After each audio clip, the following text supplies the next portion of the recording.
Warning: the following show is intended strictly for entertainment purposes. While Kyle is an actual therapist, the diagnoses within apply to fictional characters only. Don't self-diagnose on the internet, kids. We aren't WebMD. Hey everybody, welcome to Geek, Deconstructed, where we take a look at some of your favorite characters from pop culture and give them a real-world mental health diagnosis. My name is Kyle. I'm a marriage and family therapist and licensed professional counselor in the state of Ohio, which means that I can legally treat and diagnose mental disorders. From my day-to-day ranges anywhere from mild depression to severe trauma. Now today we're going to take a look at the man who broke the bat, Bane.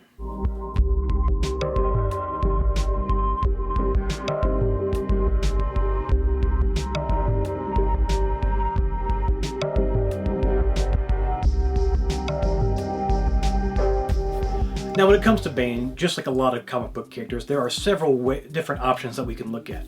We have Bane from the comics, we have Bane from the animated series, Bane from the video games, Bane from the movie we don't talk about. There are a lot of options. So for the purpose of this segment, I'm only going to be covering the Bane from the comic books. And that is going to be, in particular, the Bane from the Nightfall comics, which is what Bane is most famous for. Now in Nightfall, Bane is born in a prison, and he is meant to serve his father's life sentence. As Bane grows up in this prison, he carries around a teddy bear which has a knife, and essentially over time becomes the king of this prison. Now, the owners of the prison begin to take notice of what is going on, and they notice that Bane is incredibly strong and incredibly cunning. So they take Bane in order to do experiments using Venom. Now, Venom is a drug that enhances all physical abilities and mental abilities. Bane is the only human being to ever survive the Venom experiments. And at that point, Bane escapes from prison and remembers several dreams that he had as a child which featured a large bat-like creature. Now, at that point, Bane also discovers the Batman of Gotham City and believes that it is his destiny to face and destroy the Batman. Now with Bane, there's definitely potential for trauma because he did grow up in a prison and he pushed his way to the top in that prison. However, he doesn't really necessarily show any severe trauma symptoms, so my main focus is going to be more on personality for Bane. And in particular, there are two personality disorders that come to mind. The first one being antisocial personality disorder. That is defined as a pervasive pattern of disregard for and violation of the rights of others, occurring since age 15 years as indicated by 3 or more of the following symptoms. Now, there are a total of 7 potential symptoms, and Bane meets at least 3 of them, so that he meets exactly the number that is required to get this diagnosis. Bane meets criteria 4, which is irritability and aggressiveness, as indicated by repeated physical fights or assaults. Now we can see this both in Gotham when he's fighting the Batman, and in the prison as he makes his way to the top.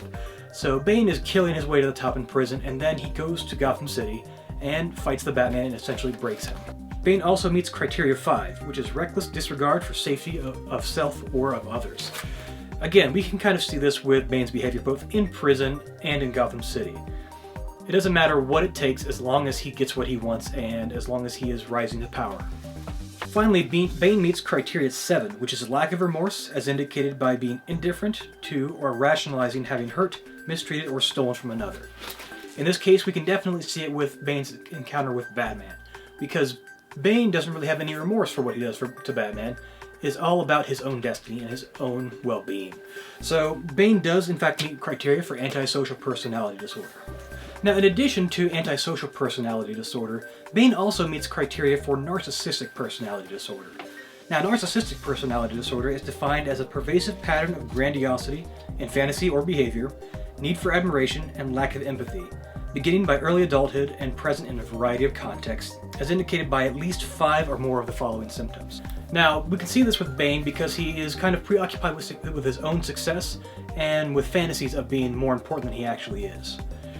Now, Bane meets criteria 5, which is a sense of entitlement, unreasonable expectations of especially favorable treatment, or automatic compliance with his or her expectations. We can see this because Bane takes over the prison, and because he takes over Gotham City. He assumes that people are going to automatically comply with what his expectations are. Bane also meets criteria 6, which is interpersonally exploitative. We can see this again in the prison as Bane develops his own gang and develops a gang in Gotham City and essentially rules the city. Bane also meets criteria 7, which is a lack of empathy, and is unwilling to recognize or identify with the feelings and needs of other people. Again, as we talked about with antisocial personality disorder already, Bane has a severe lack of empathy for anybody but himself. Bane also meets criteria 9, which is showing arrogance, haughty behaviors, or attitudes. As we can see, again, with both prison and Gotham City behavior, Bane is very arrogant, very haughty in his behavior and his attitude. Now, that's only 4, and Bane could potentially also meet criteria 2, which is preoccupation with fantasies of unlimited success, power, brilliance, beauty, or ideal love. Now, it's kind of difficult to say for sure that he does meet that criteria because we don't see that specific behavior. It can be implied in places, but we can't necessarily prove it. Therefore, since Bane only meets 4 of these criteria and kind of sort of meets a 5th, I can't really comfortably give him this diagnosis. Now, when it comes to Bane, we also need to talk about Venom. As I've already mentioned, Venom is a powerful drug that is used on Bane in an experiment. Now, this drug intensifies both his physical and his mental prowess, and he's got a problem with it. Let's just face facts. Now, when it comes to Venom, it can kind of be possibly classified as a steroid, but it's really hard to place exactly what it is. So for the purpose of diagnosing Bane, I'm going to focus on an other or unknown substance use disorder. Now, this is defined as a problematic pattern of use of an intoxicating substance not able to be classified within other substances that leads to clinically significant impairment or distress as manifested by at least 2 of the following occurring within a 12-month period. Now, there are 11 possible criteria, and Bane has to, like I said, Bane has to meet at least 2 of them, and the first one we can look at is criteria 2. There's a persistent desire or unsuccessful effort to cut down or control the use of the substance. We do see Bane at some points trying to stop the use of Venom and to just wean himself off of it, and he's never been able to. For a short period of time in the comics he was able to, but then we go right back to Venom Bane. Bane also meets criteria 3. A great deal of time is spent in activities necessary to obtain the substance, use the substance, or recover from its effects. Now, Bane is constantly using Venom, and he's constantly trying to get more Venom. Therefore, he definitely meets criteria 3. Furthermore, on criteria 4, we see craving or a strong desire or urge to use the substance. Now, in this case, we do see Bane suffering from withdrawal symptoms and a strong desire to use the substance, because without it, he's unable to fight or to even function at times.